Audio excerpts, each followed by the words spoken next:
It's the willingness to put yourself out there and build those relationships at scale, because then you'll be the person people know, and your groups will fill with people who want what you have, and they'll know you, they'll know what you stand for. Mm-hmm. But until you actually take that step outside your comfort zone and become known and let people know what you stand for and the values you have, you're just never going to thrive online. Bob, I really wish we'd had this conversation before yesterday, because I would get that answer, because that's perfect. But it's very easy to say. It's much harder to do. And I'm as guilty as, probably more guilty than most of the people you have in the shows. He says one thing, but he does another, because in terms of my content going out, mm-hmm. I have not done that. And that's really where my own rebrand has become very important to me. I told you the company's name is Amplify. Yeah. And I speak to you as I have a very clear, defined service offering, but that's actually quite new. Mm-hmm. That's really been evolving over the last 6 months, because a year ago, I was a generic digital marketing company with a name that you would never remember. Mm-hmm. And that made it really challenging to do any kind of content marketing, because who's this guy? What does he do? What does he stand for? He's just another digital marketing guy, and I know 100 of those. Mm-hmm. And that was a real problem for me. Yeah. It's really interesting as I do more video. So before we were recording, we were talking about how there's LinkedIn Live, but only a handful of people have access to it at the moment. But I do videos on LinkedIn, and I was at a parents thing recently. Like I think I might have mentioned this in the podcast the other week, like the end of year gymnastics show, and the dad sitting beside me kind of did a double take, and he went, "Oh, you're the one that does the videos on LinkedIn." Yeah. And then at Scouts, 2 Fridays ago, we were doing a cycle with the Scouts, and a mum is walking past with her dog, and she goes, "I know you do those Facebook Live videos." It's going, so we are still very much in the space where not a lot of people are doing video yet. So if you are brave enough, as you say, if you have the courage to get out there and stick yourself on camera, you will actually raise your visibility pretty quickly. Yeah, and as you say, very quickly. I think I've had similar experiences to you, and I've done actually very little video on LinkedIn. Yeah. And I think there's a mismatch psychologically. We see people doing video on LinkedIn all the time, mm-hmm. but actually there are very few people doing it. We just see it because LinkedIn has a ridiculous bias towards making sure we do see what's there. Yes. That's true. And there's actually, there's some people that do video on LinkedIn, and I'm like, oh, please, I don't want to watch this. Well, I have an interesting story there. Oh, do tell. And it really taught me an important lesson, and everybody else in the room as well. In one of my group sessions, we have an accountant, and we were talking about video and how important it is. And we were just getting warmed up on the topic, and she suddenly sat bolt upright, and she said, "I saw a video on LinkedIn the other day, and it just made me cringe." Mm. And I knew exactly which video she was talking about. And I said, "Is this another accountant?" And she said, "Yeah." I said, "Is his logo blue and yellow?" And she said, "Yeah." I said, "Okay, I know who this is. Does anybody else in the room know who I'm talking about?" And 3 people put their hands up. Wow. And I said, "Has anybody here actually met this guy?" No, nobody met him. Mm-hmm. So if I asked you to name another accountant other than this lady sitting across from us, mm-hmm. who could you name? That was the only other accountant they could name. There you are.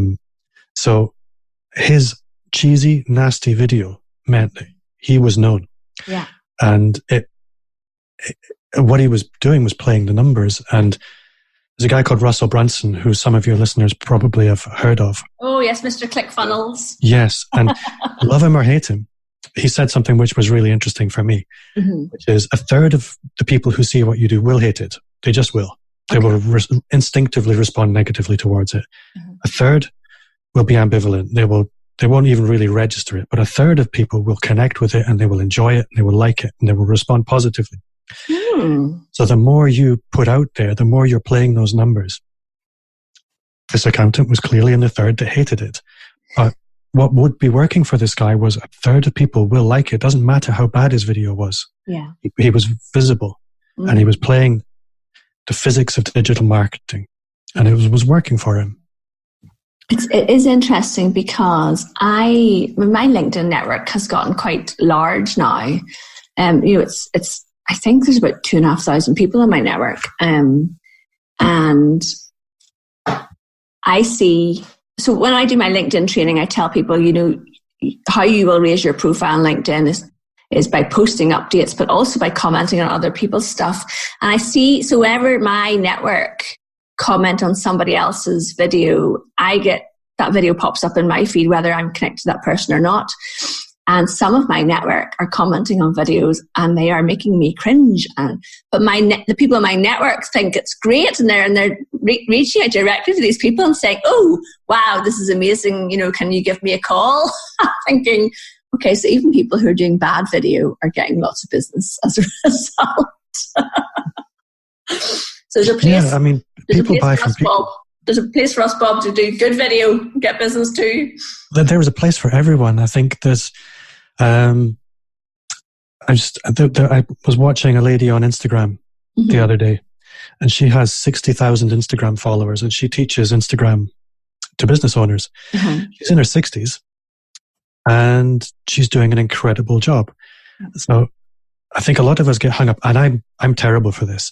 That I remember when I was speaking to somebody earlier on today about, there's an organization called Aberdeen Young Professionals, and I was saying, I've always been kind of interested in that.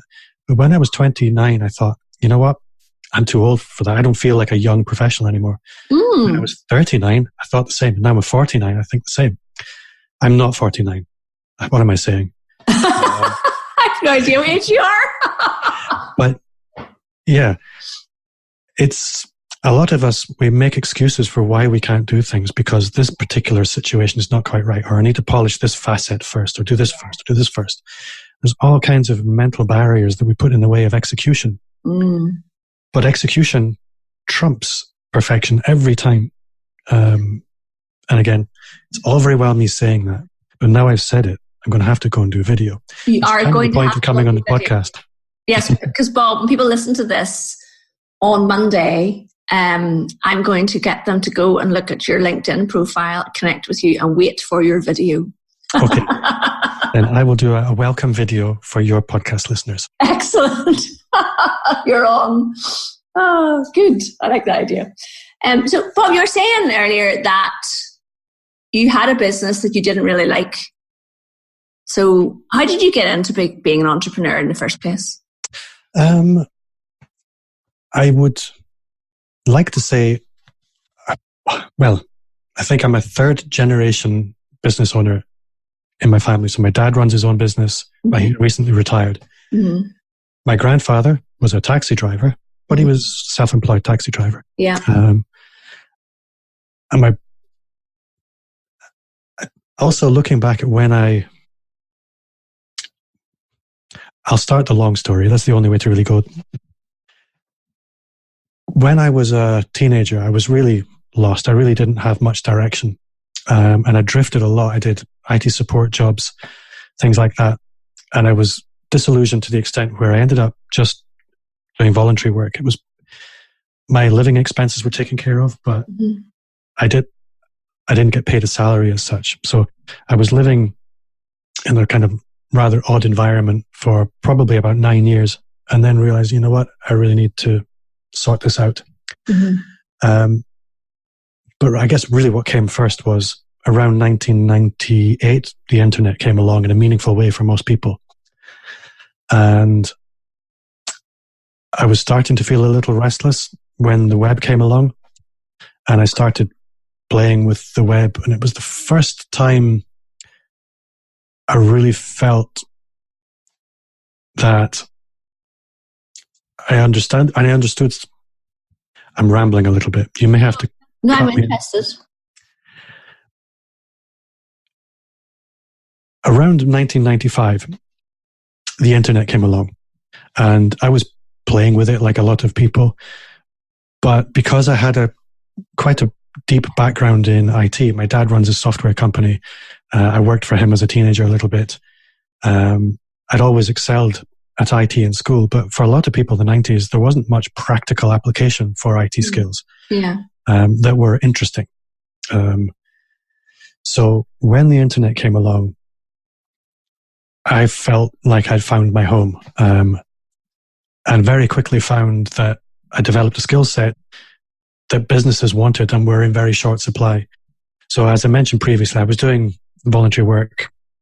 I was becoming a bit jaded with it. I really decided, okay, I need to start developing a proper career here. I had 2 kids. Adulthood had to actually take hold. And so I reached out to people who I knew who were involved in this embryonic web industry. So I became a contractor to very early web design companies and creative agencies and things like that. Mm-hmm. And back then, you had to persuade somebody a website was a good idea. So some of the big agencies, they would hire in contractors, but they didn't have an inbuilt capacity. And then as soon as the web became a staple of the marketing mix, I had started my own business and had my own client base rather than working as a contractor. Right. And it grew over many years from there. So really, from around the year 2000 until now, websites have been my core business. So at one point, I was employing about 15 people. And anybody who knows the website business knows it's project driven. You sell website after website after website. You deliver them again and again and again. And it's really a hamster wheel of sales. And it's no fun at all, especially when you scale it up. And I found myself at a point where I had a blossoming digital marketing practice within this web business. But it was really being held back and constrained by what effectively had become a millstone, because it's really difficult to differentiate yourself as a web designer because it's become highly commoditized now. And I looked back at why did I get into this? And it was because I realized I could make an impact with a skill set. But I got stuck in a rut of the website. And back then, website was really all there was. But now we have the whole breadth of the digital spectrum. So I decided to leave the commoditized side of things, so the websites, and focus really on the area where I could differentiate myself. So that's really been the focus of the last 2 years, really, was migrating away from the website side of business. Sorry, that's a very long answer to your question. No, it's while I'm listening to you, I'm just thinking about how much we have in common, because I really, when the internet appeared, if you like, I fell into it in a big way as well. I felt that like this is somewhere I'm really comfortable, and I really I love the connections that I have online with people. And it must be like a personality type thing. But also, I remember my dad had his own car hire firm, and I remember persuading him that he needed a website. And I'm trying to think when it was. It must have been when I was at university. So it must have been in the early 90s. And, people didn't have websites for their business. And it wasn't like I built him a website, and it wasn't a website where you like a car hire firm these days. Back in the 90s, Northern Ireland, my dad's car hire firm was in the 70s and 80s and into the 90s. And the big international firms wouldn't touch Northern Ireland because of the Troubles. So there was my dad's company, McKay Cars, and there was another company in Belfast. And those are the only 2 places you could hire cars from in the 70s and 80s. And then people like Avis and what are those other ones called? Enterprise Car Rental, whatever they're called. They started to come in the 90s. So before that, my dad didn't really have a lot of competition in business because the big companies wouldn't come into Northern Ireland because cars were hijacked quite often in the Troubles. And, that's a story for another day. But I persuaded him that, he needed to actually think about marketing his business, and he let me build him a website. And it was, we had the images of the cars and the minibuses and he did the wedding cars and stuff. So, we're so similar in that way that I was like, I was selling him a website. And I thought, something I could do. And then I just moved on. I did other stuff. But that's really interesting. That